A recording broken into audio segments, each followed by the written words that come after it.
Hi friends, இந்த வீடியோவில் road side காளான் மசாலா எப்படி செய்யலான்னு பார்க்கலாம் வாங்க. அதுக்கு ஒரு கப் அளவுக்கு கடலை மாவு, 2 டேபிள் ஸ்பூன் கார்ன்ஃப்ளவர் மாவு, 2 டேபிள் ஸ்பூன் மைதா மாவு,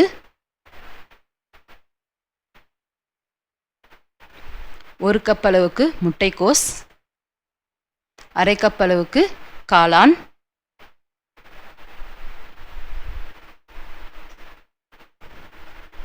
அரை கப் அளவுக்கு பெரிய வெங்காயம், கொஞ்சமாக தேவையான அளவுக்கு உப்பு, ஒரு அரை டீஸ்பூன் கரம் மசாலா, அரை டீஸ்பூன் காரத்தூள்,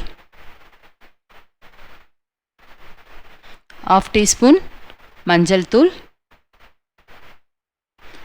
இது எல்லாத்தையும் போட்டுக்கிட்டு நல்லா கலந்துக்குங்க.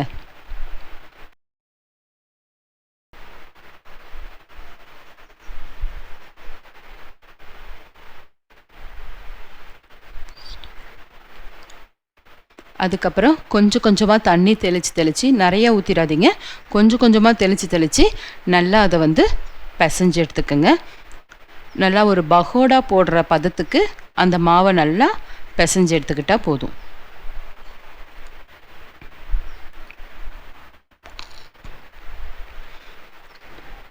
இந்த அளவுக்கு பிசைஞ்சிக்கங்க. அதுக்கப்புறம் ஒரு கடாய் வச்சு அதில் கொஞ்சமாக எண்ணெய் ஊற்றி நம்ம இந்த பக்கம் பிசைஞ்சு வச்சுருந்தோம்ல அந்த மாவு, அது எல்லாத்தையும் எடுத்து சின்ன சின்ன பீசஸாக எடுத்து அந்த எண்ணெயில் போட்டு நல்லா கிறிஸ்பியாக பொரிச்சு எடுத்துக்கோங்க. நல்லா ஹை ஃப்ளேம்லேயே வச்சுக்கோங்க. நல்லா அந்த மைதா மாவு நல்லா கிறிஸ்பியாக பொரிஞ்சு வர அளவுக்கு நல்லா எண்ணெய் சூடு பண்ணிக்கிங்க. அதுக்கப்புறம் அதை சின்ன சின்ன பீசஸாக போட்டு பொரிச்சு எடுத்துக்கோங்க.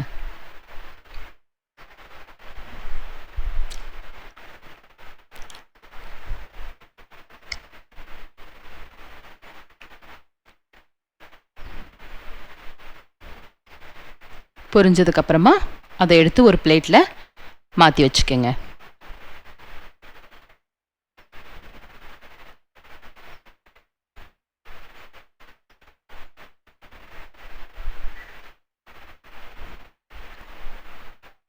இந்த மாதிரி நம்ம பிசைஞ்சு வச்ச மாவை எல்லாத்தையுமே எடுத்து பொரிச்சு ஒரு பிளேட்டில் ட்ரான்ஸ்ஃபர் பண்ணிக்கோங்க.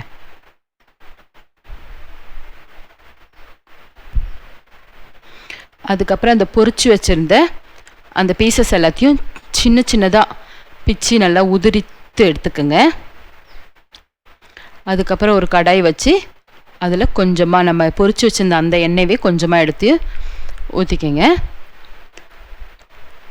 அதில் ஒரு அரை கப் அளவுக்கு கட் பண்ண ஆனியன் போட்டுக்குங்க. போட்டு அதை நல்லா வதக்கி அது நல்லா வதங்கினதுக்கு அப்புறமா 1 டீஸ்பூன் இஞ்சி பூண்டு பேஸ்ட்டு அதை போட்டு அந்த பச்சை வாசனை போகிற அளவுக்கு அதையும் நல்லா வதக்கிடுங்க.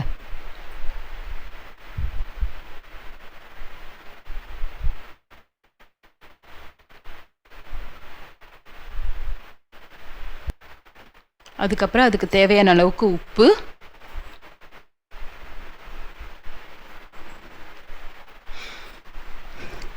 ½ டீஸ்பூன் கரம் மசாலா,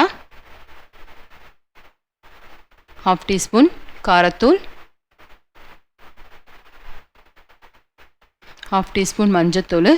இது எல்லாத்தையும் போட்டு நல்லா அந்த எண்ணெயிலே வதக்கி எடுத்துருங்க. அதுக்கப்புறம் ஒரு கொத்து கருவேப்பிலை போட்டுக்கோங்க.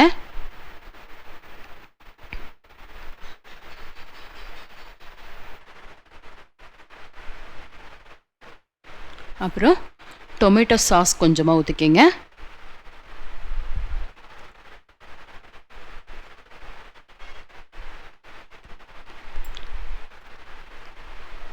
அப்புறம் அதுக்கு தேவையான அளவுக்கு சோயா சாஸ் கொஞ்சமாக அதையும் ஊற்றி இது எல்லாத்தையும் நல்லா மிக்ஸ் பண்ணிக்கிங்க.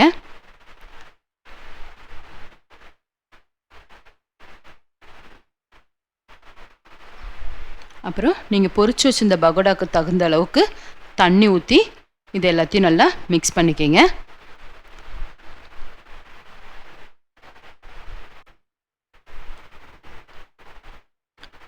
இது நல்லா கொதி வந்ததுக்கப்புறமா நம்ம நல்லா பிச்சு வச்சுருந்த அந்த பகோடாவை எல்லாத்தையும் எடுத்து அதுக்குள்ளே அந்த கிரேவிக்குள்ளே சேர்த்துருங்க.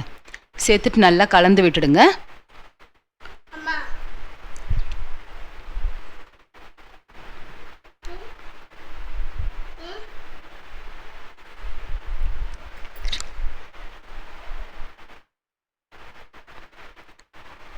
கடைசியாக ஒரு ஸ்பூன் கார்ன்ஃப்ளவர் மாவு எடுத்து தண்ணியில் கரைச்சி அதையும் அது கூட சேர்த்து மிக்ஸ் பண்ணிக்கிங்க. கடைசியாக கொத்தமல்லி தழையை எடுத்து நல்லா மேலே தூவி ஒரு கிளறி எடுத்து ஒரு பிளேட்டில் ட்ரான்ஸ்ஃபர் பண்ணி சாப்பிட்டா ரோட் சைடு காளான் மசாலா ரெடி. இந்த வீடியோ உங்களுக்கு பிடிச்சிருந்தா சப்ஸ்கிரைப் பண்ணுங்கள். பாய்.